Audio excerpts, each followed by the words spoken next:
Meg Ryan has come to this thing called The Power of the Woman in Hollywood today from a slightly different angle.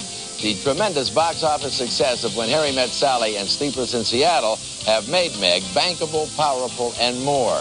But when Meg Ryan first emerged, she looked like nothing more than a cute little newcomer in the middle of a movie called Inner Space back in 1987. Not fair. What is? That performance didn't exactly result in overnight stardom, but Meg and her co-star, Dennis Quaid, fell in love during Inner Space. Then they courted during the making of DOA, and they ended up getting married a couple of years later, an eventuality that was detectable whenever Meg talked about Dennis. He's just so generous, you know, and he really listens, which is a rare thing that you get with an actor. And we also trust each other a lot. And with her personal life in fine shape, Meg the megastar became a reality with When Harry Met Sally. The movie and the character Meg Ryan will always be remembered for. I just didn't want to sleep with you, and you had to write it off as a character flaw instead of dealing with the possibility that it might have something to do with you. Most women at one time or another have faked it. And Meg's Harry and Sally version of faking orgasm in a deli turned out to be one of the most memorable scenes in recent movie history. Oh, God.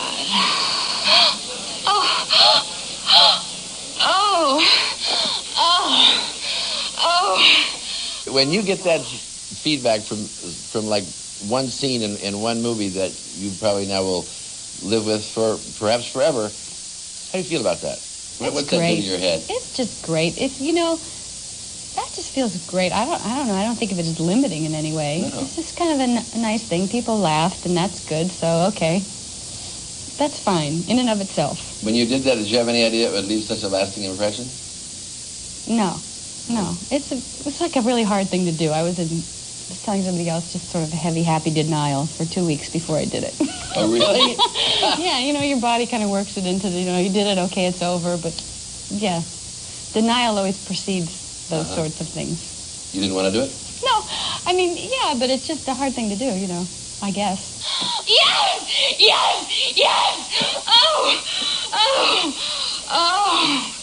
Oh, God. Oh.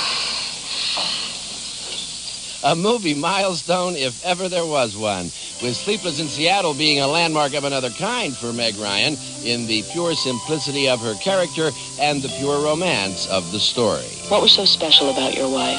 Well, Dr. Marcia Fieldstone, I think. It was like magic. You have become one of Hollywood's leading ladies. There's no question about it. With the box office success of Sleepless and all that, you went into this kind of like power position. Well, I think that the power really lays in the box office. That's the bottom line. Do you know?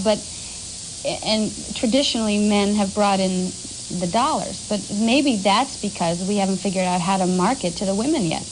And maybe the women will bring in the dollars. I do not want to move to Seattle.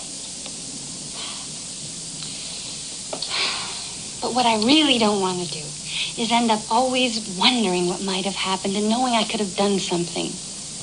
It seems to me that the power that's granted to most women most easily in film is sexual power, and so we've accomplished that. Let's kind of move on and be appreciated in other ways, you know, for your intellect or your compassion or your nurturing abilities or your insights, your creativity, all those things.